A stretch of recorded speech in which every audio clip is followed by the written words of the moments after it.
Hi hello ನಮಸ್ಕಾರ. ಆಶು blogs ಕನ್ನಡಗೆ ನಿಮಗೆ ಸ್ವಾಗತ.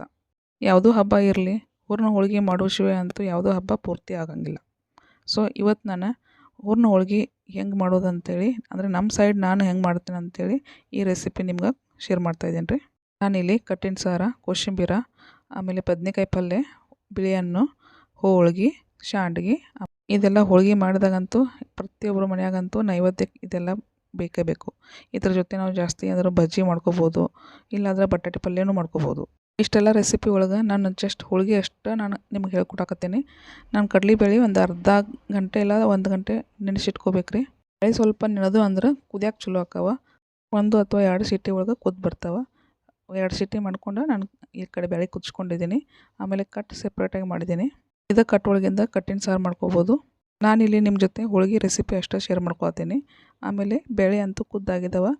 ಚಲೋ ಆರ್ಗ್ಯಾನಿಕ್ ಬೆಲ್ಲ ಇದ್ರೊಳಗೆ ಹಾಕ್ಕೊಂಡಿದ್ದೀನಿ.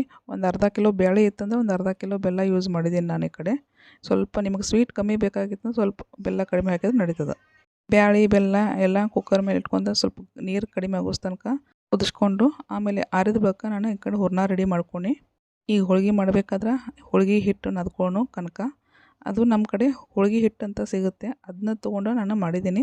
ನೀವು ಇಲ್ಲಾಗಿತ್ತಂದ್ರೆ ಮೈದಾ ಮತ್ತು ಗೋಧಿ ಹಿಟ್ಟು ಮಿಕ್ಸ್ ಮಾಡಿ ಅದನ್ನ ನಾದ್ಕೊಂಡು ಅದು ಮಾಡ್ರೆ ಅದ್ರೊಳಗೂ ಹೋಳಿಗೆ ಚಲೋ ಬರ್ತಾವೆ. ಹಿಟ್ಟು ಕಲಿಸ್ಬೇಕಾದ್ರೆ ಸ್ವಲ್ಪ ಅದ್ರಾಗ ಉಪ್ಪು, ಒಂದು ಸ್ವಲ್ಪ ಎಣ್ಣೆ, ಬೇಕಂದ್ರೆ ಅರ್ಶಿಣ ಪುಡಿ ಹಾಕ್ಕೊಂಡು ಚಲೋ ತಂಗ ಹಿಟ್ಟು ಕಲಿಸ್ಕೊಳ್ಳೋದು. ಒಂದು ಸ್ವಲ್ಪ ಅಳೋ ತನಕ ಮೆತ್ಕೋಬೇಕು, ಅಂದ್ರೆ ಹಿಟ್ಟಿಗೆ ಜಿಗಟ್ಪನ ಬರ್ತದೆ. ಹಿಟ್ಟು ನಾದ್ಕೊಂಡು ಅರ್ಧ ತಾಸು ಆಯ್ತು ರೀ. ನಂದು ಹಿಟ್ಟೆಲ್ಲ ಪೂರ ಸೆಟ್ ಆಗೈತಿ. ಈ ಕಡೆ ಹೂರಣನೂ ರೆಡಿ ಆಯ್ತು, ಶಾಂಡ್ಗಿನೂ ಈ ಕಡೆ ಕರ್ಕೊಂಡಿದ್ದೀನಿ. ಆಮೇಲೆ ಬದ್ನೆಕಾಯಿ ಪಲ್ಯನೂ ರೆಡಿ ಆಯ್ತು. ಅಂದಮೇಲೆ ಹಪ್ಪಳ ಅಂತೂ ಬೇಕು ರೀ. ಹಿಂಗಾಗಿ ಎಲ್ಲ ರೆಡಿ ಆಯಿತು. ಈ ಕಡೆ ನಾನು ಕಟ್ಟಿನ ಸಾರೂ ಮಾಡ್ಕೊಂಡು ರೆಡಿ ಆಗಿತ್ತು. ಇನ್ನು ಹೋಳ್ಗೆ ರೆಡಿ ಮಾಡ್ಕೊಳ್ಳೋಣ. ಹೋಳ್ಗೆ ಮಾಡಬೇಕಾದ್ರೆ ಪ್ರತಿಯೊಬ್ಬರು ನಾನು ಭಾಳ ಸಲ ನೋಡಿದ್ದೀನಿ, ಹಿಟ್ಟು ಹೋಳ್ಗೆ ಯಾರಿಗೂ ಮಾಡೋಂಗಿಲ್ಲ.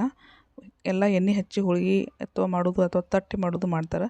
ನಮ್ಮ ಕಡೆ ಪ್ರತಿ ಒಂದು ಟೈಮ್ದಾಗ ಅದೇ ಬೇಕಂತೇನಿಲ್ಲ. ನಮ್ಮ ಮನ್ಯಾಗ ಹಿಟ್ಟಿನ ಹೋಳ್ಗೆನೂ ಭಾಳ ಒಬ್ಬರು ಸೇರ್ತಾವೆ, ಒಬ್ರಿಗೆ ಎಣ್ಣೆ ಹಚ್ಚಿದ್ದೂ ಸೇರಿರ್ತಾವೆ. ಹೀಗಾಗಿ ನಾನು ಎರಡೂ ಟೈಪನ್ನ ಮಾಡ್ಕೊಂಡಿರ್ತೀನಿ.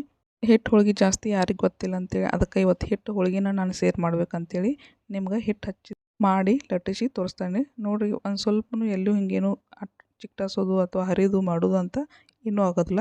ಸೇಮ್ ಅದೇ ನಾವು ಹೋಳ್ಗೆ ಮಾಡ್ತೇವಲ್ಲ ಎಣ್ಣೆ ಹಚ್ಚಿದ್ದು, ಹಂಗೆ ಸೇಮ್ ಇವು ಹಂಗೆ ಬರ್ತಾವೆ. ಹರಿದಂತೂ ಏನೂ ಆಗೋದಿಲ್ಲ. ಆಮೇಲೆ ಬೇಯಬೇಕಾದ್ರೂ ಎಷ್ಟು ಚಂದ ಬುರು ಉಬ್ತಾವೆ. ನಿಮಗೆ ಇಲ್ಲಿ ಎಲ್ಲನೂ ತೋರ್ಸಾಕತ್ತೇನೆ ನೋಡಿರಿ. ಈ ಕಡೆ ನಾದೋದು, ಈ ಕಡೆ ಉಳಿ ತುಂಬಿ ಮಾಡೋದು, ಈ ಕಡೆ ಹೋಳ್ಗೆ ಬೈಸ್ಕೊಳ್ಳೋದು. ಆ ಹೋಳ್ಗೆ ನೋಡಿರಿ ಎಷ್ಟು ಚಂದ ಬುರು ಉಬ್ತಾವೆ. ಕನಕ ಕಡಿಮೆ ಹಿಡಿದ್ರೂ ಚಲೋ ತಂಗೆ ನಮ್ದು ಹೋಳ್ಗೆ ಉಪ್ಪಿ ಬರ್ತಾವೆ.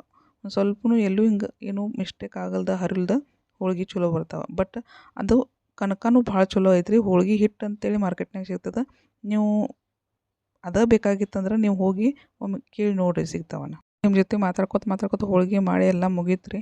ನಿಮ್ಮ ಜೊತೆ ಮಾತಾಡಕತ್ತಂದ್ರೆ ಹೆಂಗೆ ಟೈಮ್ ಹೋಗ್ತದಂತ ಗೊತ್ತಾಗಂಗಿಲ್ಲ. ನೋಡಿರಿ ನಂದು ಹೋಳ್ಗೆ ತಾಟ್ ಪೂರ ರೆಡಿ ಆಯ್ತು. ಹೋಳ್ಗೆ ನೈವೇದ್ಯನೂ ಹಿಡಿದೆಲ್ಲ ಆಯ್ತು ರೀ. ಇದು ನಮ್ಮ ಮನ್ಯಾನ ಮೆಂಬರ್ಸ್ಗೆ ತಾಟ್ ಹಚ್ಚಾಕತ್ತೀನಿ. ಕಟ್ಟಿನ ಸಾರು, ಬದ್ನೆಕಾಯಿ ಪಲ್ಯ, ಕೋಶಂಬೀರ, ಹೋಳ್ಗೆ, ಶಾಂಡ್ಗೆ, ಆಮೇಲೆ ಬಿಳಿ ಅನ್ನ ನೈವೇದ್ಯ. ಇದು ನೋಡಿರಿ ಬಿಸಿ ಬಿಸಿ ಹೋಳ್ಗೆ ಇತ್ತಂದ್ರೆ ನಾನು ನನ್ನ ಮಗಳು ಹಿಂಗೆ ಹೋಳ್ಗೆ ಮೇಲೆ ಸ್ವಲ್ಪ ಜಾಸ್ತಿ ತುಪ್ಪ ಹಾಕ್ಕೊಂಡು ತಿನ್ನೋ ಸವಯಿ.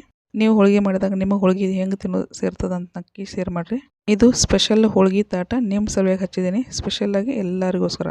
ಈ ಹೋಳ್ಗೆ ರೆಸಿಪಿ ಇಷ್ಟ ಆಗಿತ್ತಂದ್ರೆ ಲೈಕ್ ಮಾಡಿರಿ, ಶೇರ್ ಮಾಡಿರಿ, ಸಬ್ಸ್ಕ್ರೈಬ್ ಮಾಡಿರಿ. ಮತ್ತೆ ಸಿಗೋಣ.